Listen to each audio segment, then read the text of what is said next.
ela é diferenciada. Amém? Abra a Bíblia de vocês no livro de Lucas, no capítulo 13, versículo 10. Lucas 13, 10. Estou aqui diante de mim, essa mulher maravilhosa, de verde, lindona.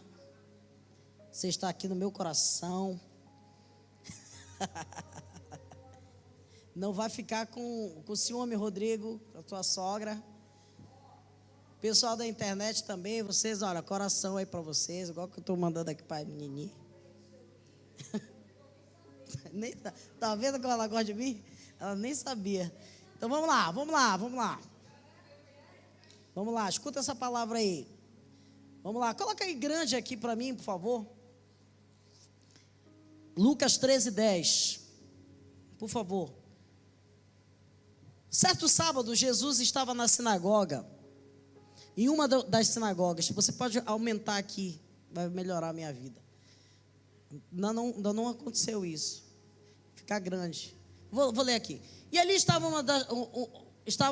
uma mulher que tinha um espírito que mantinha ela doente há 18 anos. Diga assim, 18 anos. E ela andava encurvada e não se podia endireitar-se. Ao vê-la, Jesus chamou ela à frente e disse: mulher, você está livre dessa doença. Então impôs as mãos sobre ela e imediatamente ela se endireitou e passou a louvar a Deus. Diga amém, diga glória a Deus, aplauda o Senhor. Essa é uma das palavras mais incríveis que eu gosto da Bíblia, porque ela é uma palavra que demonstra o poder de Deus em relação a circunstâncias físicas, espirituais, que nós podemos ter na nossa vida. Esse texto deixa claro que essa mulher, ela tinha uma enfermidade que era causada por causa de uma opressão maligna. Um espírito maligno colocou essa doença sobre ela e ela ficava encurvada, ao ponto de não se poder endireitar. E a posição de alguém que está encurvado é exatamente assim. Imagina, 18 anos, alguém olhando para o chão, sem se poder olhar da forma correta, sem se poder cumprimentar as pessoas, sem se poder até dar um abraço, porque a questão toda que ela vivia dificultava ela em vários sentidos. E com certeza, essa pessoa sofria muito, essa mulher sofria muito. E isso fazia com que a vida dela, com certeza, não manifestasse tudo o que deveria manifestar. Tudo o que deveria ter, tudo o que deveria ser. E Jesus, ele chega até ela. E uma das coisas incríveis nesse texto é que ele faz essa cura em um dia de sábado. Se você for continuar lendo esse texto, você vai ver que os religiosos até disseram assim: poxa vida, vocês não tinham outro dia para curar ela? Ou você mesmo que estava encurvado, você não podia ter vindo no dia da semana para ele orar por você e você que ser curado? Então ele questiona essa realidade daquela mulher, no sentido de que até a alegria que ela estava recebendo, de alguma forma, ali não era celebrada. Bem, essa história bíblica e a base dela em relação a todas essas coisas. E eu penso que todos nós, se não tivermos cuidado, se nós não tivermos diligência na nossa vida, se nós não tivermos uma atenção a toda a nossa estrutura, corpo, alma e espírito, é possível sim a gente viver como essa mulher, e não só 18 anos, mas talvez a vida toda, com problemas que infelizmente geram em nós essa baixa estima, com problemas que com certeza geram em nós essa incerteza da direção, do olhar, da fraternidade, da mutualidade com as pessoas. Imagina a vergonha que existia naquela mulher. Ela com certeza era segregada, afastada de uma realidade, por causa de tantas coisas que talvez ela sentia. Eu e você temos um desafio de olharmos para frente E é por isso que eu quero hoje falar para vocês sobre isso. Porque aqui a direção maior era o olhar daquela mulher que não estava para a direção correta. Aquele olhar não estava para frente. Aquele olhar, ele estava de uma forma distorcida. E Jesus, ao ver aquilo, ele não aceita aquela situação. E ele vai até ela e toca nela e restaura ela completamente.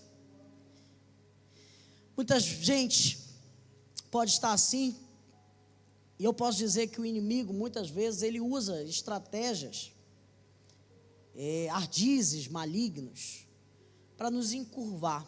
Existem números, mas eu anotei alguns aqui, que eu queria que você, por exemplo, olhasse. Materialismo, por exemplo. Materialismo, ele é uma das coisas que eu posso dizer que o inimigo às vezes usa para te fazer não olhar para a direção certa. Porque pessoas materialistas, elas geralmente estão olhando só para aquilo que pode prevalecer, ajudar, aquilo muito concreto, aquilo que é palpável. E a Bíblia vai dizer sobre um coração de construção de tesouro no céu. Jesus vai dizer isso, que a gente precisa entender, buscar em primeiro lugar o reino de Deus, sua justiça, as outras coisas materiais, elas vão ser acrescentadas. E ele fala do cuidado, para olharmos da construção da riqueza, olhando que o dinheiro é a raiz de todos os males, e que a riqueza ela pode levar o nosso coração, o materialismo pode levar o nosso coração para longe de Deus. Por isso que ele disse, não pode se servir a Deus e a mamon. Você não pode servir a Deus e as riquezas. Então o materialismo é algo que a gente tem que lutar, porque ele faz a nossa visão ir para outra direção. E ele vai dizer, olha, vamos construir tesouro? Vamos construir tesouro no céu, onde a traça, a ferrugem, o ladrão, todas essas coisas também são humanas, pode vir e consumir. Porque muitas vezes a gente pega e gasta tanto tempo para construir algo e depois muito tempo para cuidar de algo que no fundo vai ficar para outras pessoas futuramente. Eu não estou dizendo que ninguém pode ter nada, a gente tem falado muito de prosperidade aqui, mas sobre essa questão material, a gente tem que usar elas não podem usar a gente. Diga assim, o dinheiro a gente usa, as pessoas, a gente ama. A gente está em um mundo onde as pessoas usam as pessoas e amam o dinheiro. Os valores, eles são trocados. Então, não há nada de errado você ter. O que é errado é as coisas te terem. É frequência. É uma forma de olharmos o material da forma sábia. Então, por isso que isso fala de coração. Jesus, ali, logicamente que não estou querendo dizer que essa mulher, ela tinha um problema material.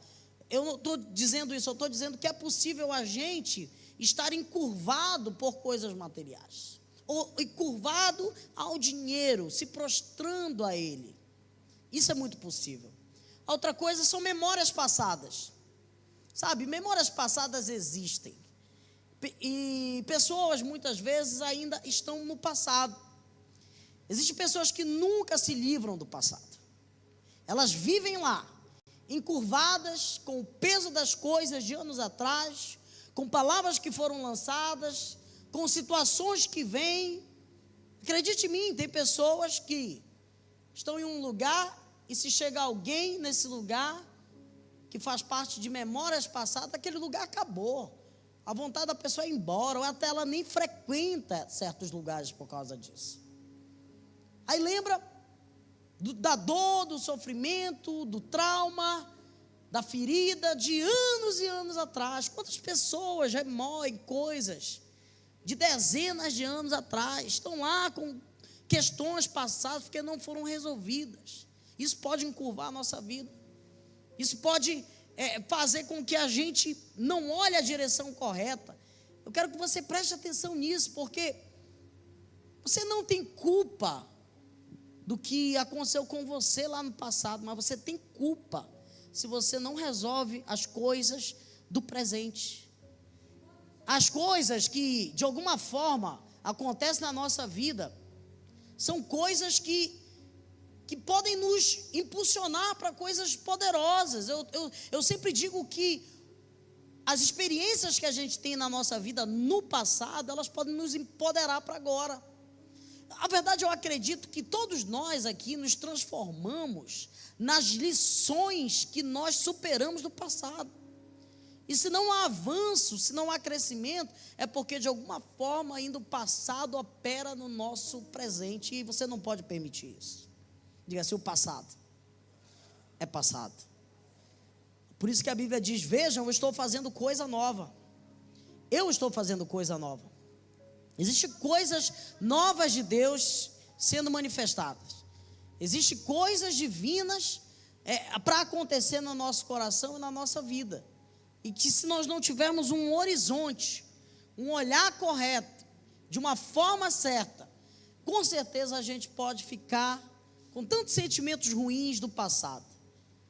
Eu e você temos esse desafio hoje, não ser encurvados por coisas do passado, não sermos encurvados pelo materialismo, porque Deus tem um futuro melhor para a gente. Uma outra coisa que encurva pessoas, que eu vejo muito isso, é o negativismo. Porque a ausência de esperança é o negativismo. A esperança é aquilo que nutre a nossa fé. A fé, ela é as coisas, é o firme fundamento das coisas que se esperam. Espera e esperança, ela tem uma ligação muito poderosa. Então a esperança, ela é nutrida pela fé. Sem fé é impossível agradar a Deus. Ora, a fé sem obras é morta. Ou seja, todas essas junções, que eu posso dizer que são ligações que nos trazem à memória, coisas que trazem esperança, quebram o negativismo. Quantos de nós conhecemos pessoas que não conseguem ver o horizonte, está olhando para o chão, igual aquela mulher, porque simplesmente elas não veem esperança em nada. Elas só observam aquilo que há de ruim e muito nutrido às vezes pelo negativismo do passado, por experiências ruins que aconteceram lá atrás, por tanto materialismo, porque às vezes não há esperança, porque de repente perdeu tudo, porque a situação financeira já não é mais a mesma, sabe? Você precisa ter esperança sobre a sua vida financeira. A Bíblia deixa claro, vocês já escutaram aquela terminologia de vaca gorda, vaca magra? Vocês já viram isso? Isso é algo bíblico, não é algo do mundo, isso é algo bíblico. Vai ter tempo que você vai ganhar mais dinheiro. O conselho de José, estoca, guarda, investe. Vai ter tempo que você vai ganhar pouco dinheiro. Vai ter tempo que você não vai ganhar nada. Então, às vezes as pessoas elas não conseguem reagir em relação a isso. Aí a esperança do passado não existe porque é negativa. O negativismo é algo que leva pessoas a se encurvarem, a não mudar o seu estilo de vida. Elas não conseguem somar ou ver coisas boas, porque não tem a perspectiva. Porque está olhando para onde? Para o chão. A gente está aqui, a gente consegue ver perspectiva. A gente consegue ver de uma forma assim poderosa à nossa frente. E aqui para nós, o para-brisas é maior que o retrovisor, porque você tem que olhar mais para frente do que para trás. Você precisa se ligar nisso. Uma outra coisa que deixa muita gente encurvada também são memórias passadas. Eu acho que o negativismo foi para ali. Não, eu volto agora. Memórias passadas. Está dando spoiler. Volta. Memórias passadas. Já falei de memórias passadas? Não. Foi? Essa memória tá boa. Decisões, é porque ela misturou aqui. Decisões erradas. Sabia que decisões erradas, elas também fazem a nossa vida ficar encurvada?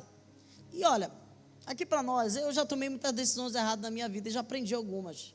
Uma das coisas mais fortes que eu já aprendi sobre decisões é que eu nunca tenho que tomar decisões em momentos de crise, momentos que eu estou chateado, momento que eu estou com raiva, momento em que o sangue está fervendo. Quantas pessoas estão presas hoje por causa que nesse momento da raiva, do direito, da razão, perde a razão, vai para um outro nível. Então, decisões erradas podem definir também o nosso futuro e pode encurvar a nossa vida, deixar a nossa vida mal. Crenças equivocadas, existem pessoas que abraçam crenças equivocadas que produzem uma vida cheia de prisões. Isso aí fala de não adorar o Deus verdadeiro. Sabe, deixa eu te falar uma coisa. Deus, Ele se manifesta. E a Bíblia deixa bem claro que Ele tem uma boa, perfeita e agradável vontade de Deus. A Bíblia fala que nos últimos dias existiriam espíritos enganadores que moveriam no meio da fé doutrinas erradas, doutrinas de demônios, enganariam pessoas e reduziriam essas pessoas ao erro. Tudo aquilo que tira Jesus da centralidade não é algo divino. Jesus é o centro do evangelho. Jesus, ele não tem que ser mais um detalhe de uma fé. Não, ele é o autor e consumador da nossa fé. Não existe esse negócio de todos os caminhos levam a Deus. Isso é mentira. Se você escuta isso, isso aí pode ser uma crença equivocada que pode levar pessoas a viverem sofrimentos na sua vida. Esses dias eu estava conversando com alguém que estava compartilhando as suas experiências no sentido de dizer que não buscou o Senhor e foi buscar outros tipos de força para receber algum tipo de provisão, de milagre, de querer saber o amanhã, de querer entender o futuro. A Bíblia deixa bem claro sobre vivermos o hoje como se fosse o último dia, com a esperança que amanhã vai ser cuidado por Deus. E isso é fé.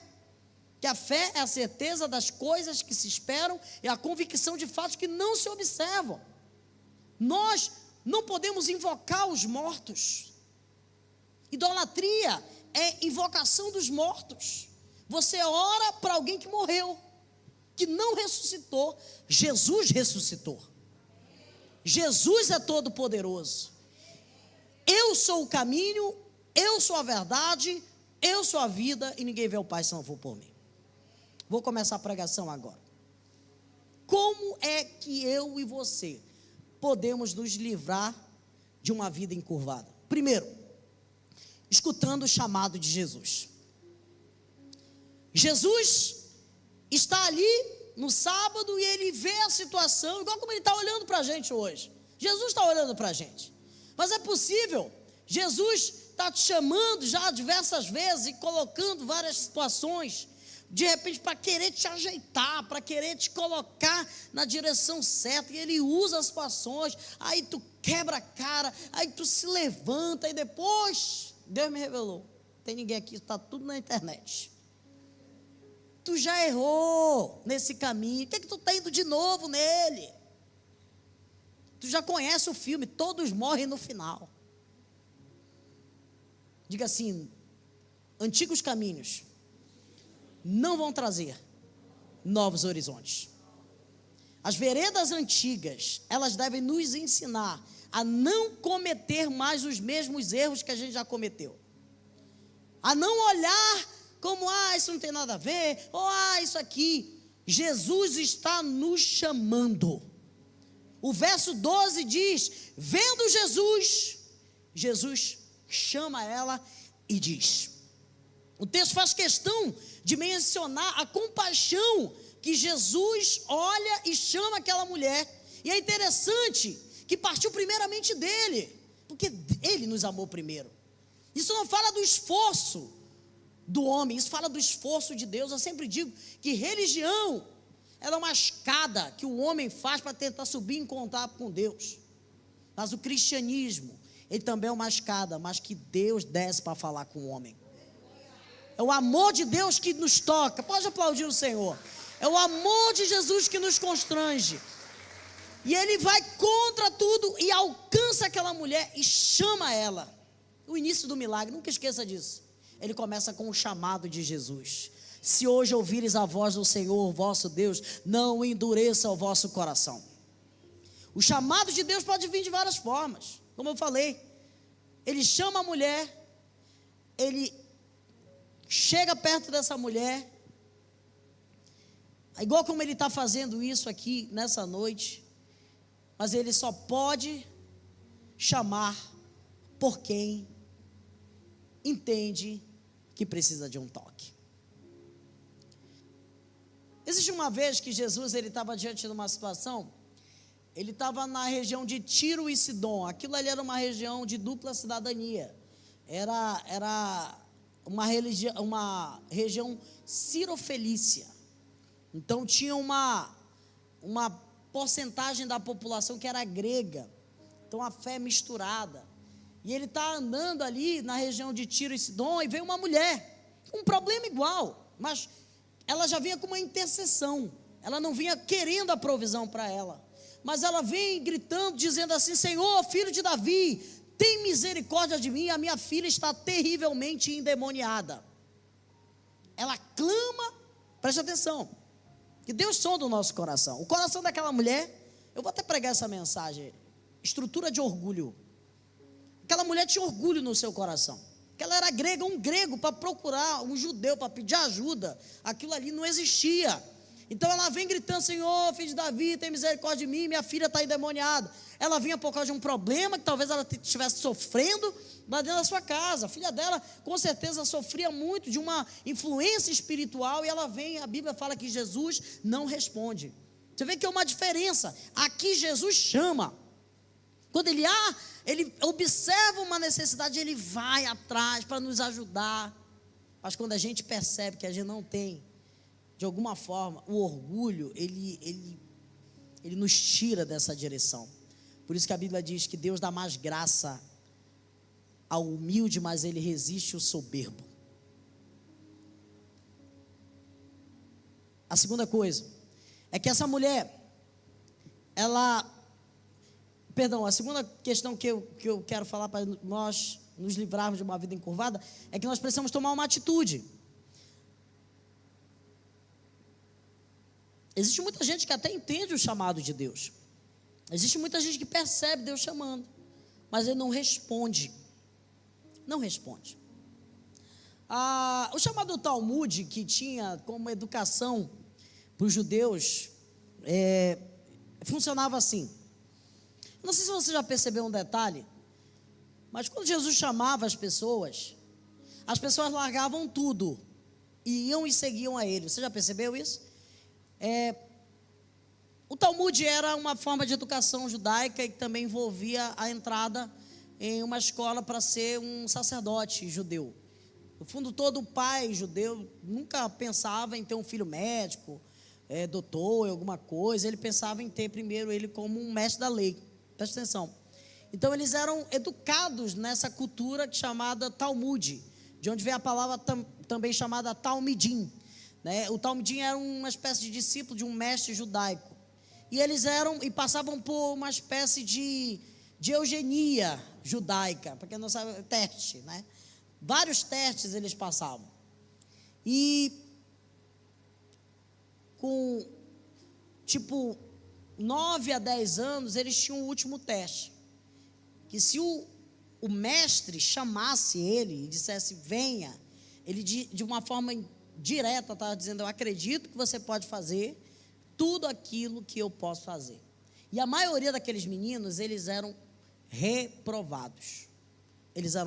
Porque o teste era pesado. Então eles iam depois e o quê?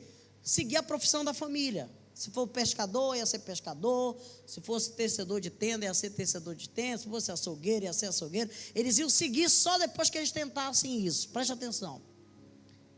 Eu acredito que Jesus chamou, na grande maioria, jovens e adolescentes. Aquele pessoal barbado que você vê no filme, eu não acredito.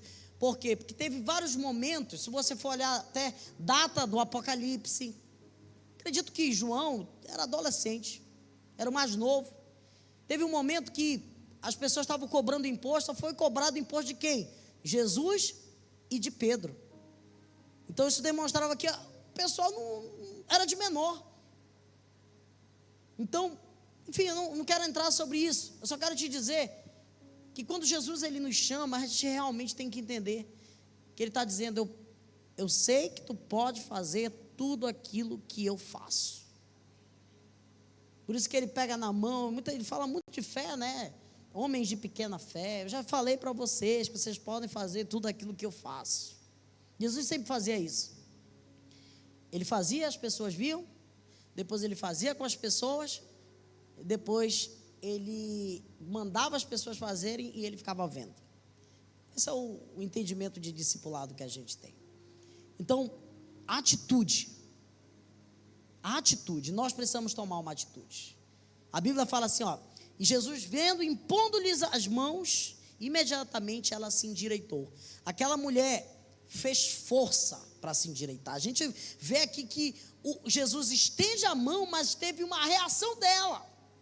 Ela teve que tomar uma atitude. Foi tipo aquele cara que nunca tinha andado, foi aprender a andar. Aquele que era cego, ele via tudo turvo, porque, enfim, estava começando a ver.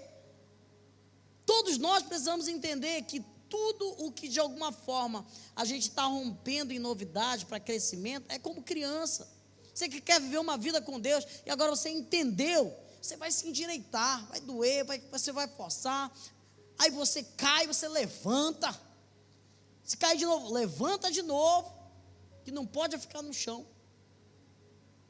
Deus, Ele estende as suas mãos sobre nós, mas Ele pede de nós também reações, atitudes. Deus tem milagres para nós, mas o milagre, ele fala de uma participação nossa.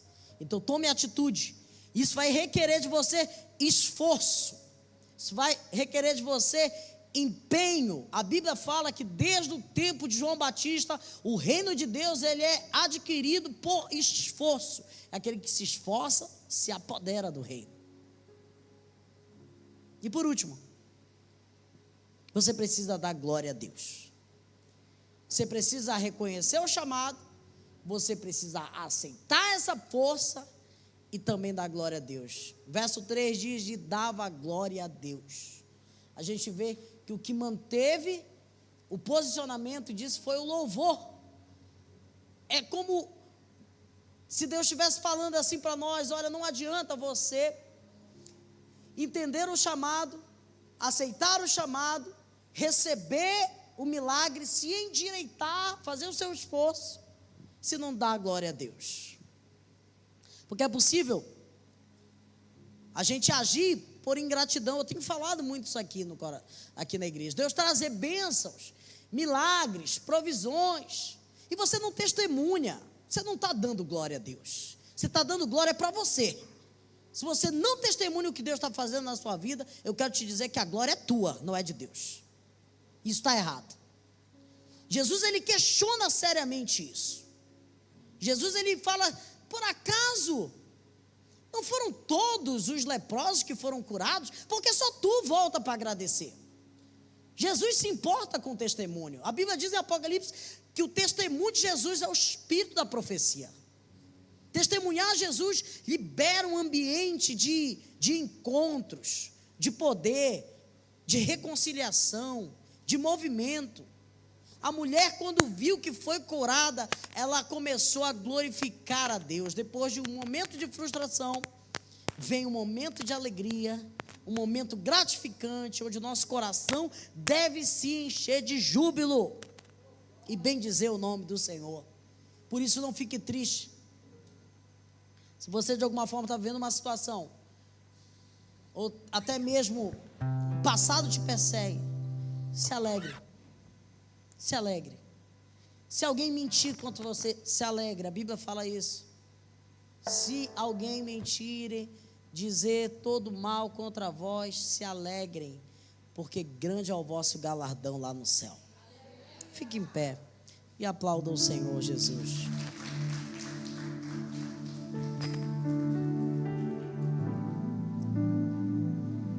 Eu creio que hoje você vai se esticar assim, espiritualmente. Você vai olhar para frente. Você vai ajeitar a sua postura.